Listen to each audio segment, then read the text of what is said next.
Hi అండి. Welcome to Anu channel. ఈరోజు నేను పొట్టుపప్పుతో గారెలు చేస్తున్నానండి. ఫస్ట్ అయితే మన వీడియోని లైక్ చేయండి. కొత్త వాళ్ళు ఎవరన్నా మన ఛానల్ చూస్తుంటే సబ్స్క్రైబ్ చేసుకోండి. ప్లీజ్ నన్ను సపోర్ట్ చేయండి. నేను పొట్టుపప్పునైతే ఒక 3-4 అవర్స్ నానబెట్టుకొని, ఒక 10% మాత్రమే పొట్టుంచి మిగతాదంతా ఒక 90% క్లీన్ చేసేసుకున్నానండి. ఎందుకంటే ఆ 10% కూడా బలం కాబట్టి మనకి. పోతే నేను గ్రైండ్ చేసుకున్నానండి. మిక్సీలో వేయలేదు. అది చూయించలేదులెండి మీకు.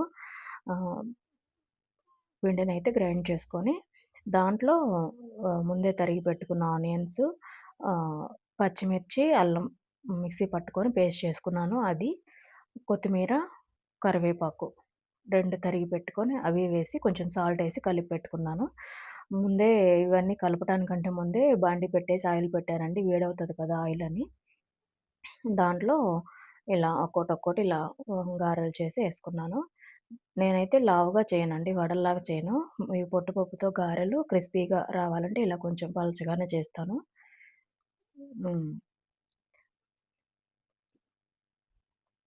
ప్లీజ్ అండి వీడియోని లైక్ చేయండి, షేర్ చేయండి, సబ్స్క్రైబ్ చేసుకోండి. ఇప్పుడు గారెలు రెండో పక్కకి తిప్పుతున్నానండి. అవి 3 అంటుకుపోయినియి. దాన్ని అలాగే వేసేస్తున్నాను. కొంచెం సేపు ఆగితే 2 విడిపోతాయి. నేను ఎక్కువగా మినపప్పు కంటే సాయి పప్పు కన్నా గూడా నేను గారెలు పొట్టుపప్పుతోనే చేస్తానండి. వారానికొకసారి ఇలా చేసుకుంటాను. ఇప్పుడు అయిపోయినియండి. ఒక వాయి వేసేసాను. హాట్ బాక్స్‌లో పెట్టేసి ఇంక రెండోది వేసేస్తున్నాను. సేమ్ అంతేనండి. కొంచెం ఆయిల్ వేడెక్కాక వెంటనే వేయకూడదు. కొంచెం ఆయిల్ కొంచెం హీట్ తగ్గిపోతే ఏందంటే మళ్ళా గారెలకి ఆయిల్ పట్టేస్తది. కొంచెం ఆయిల్ వేడెక్కిన తర్వాత రెండో వాయి వేసేస్తున్నాను. సేమ్ అలాగే 6 వేసేసుకున్నాను.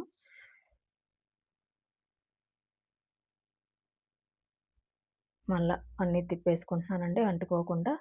ఇందాక ఫస్ట్ వాయిలో 3 ఒకేసారి అంటుకుపోయినాయి కదా! అలా అంటుకోకుండా వెంటనే తిప్పేస్తున్నాను. ఇప్పుడు గూడా రెండో వైపు గూడా తిప్పేసుకుంటున్నాను.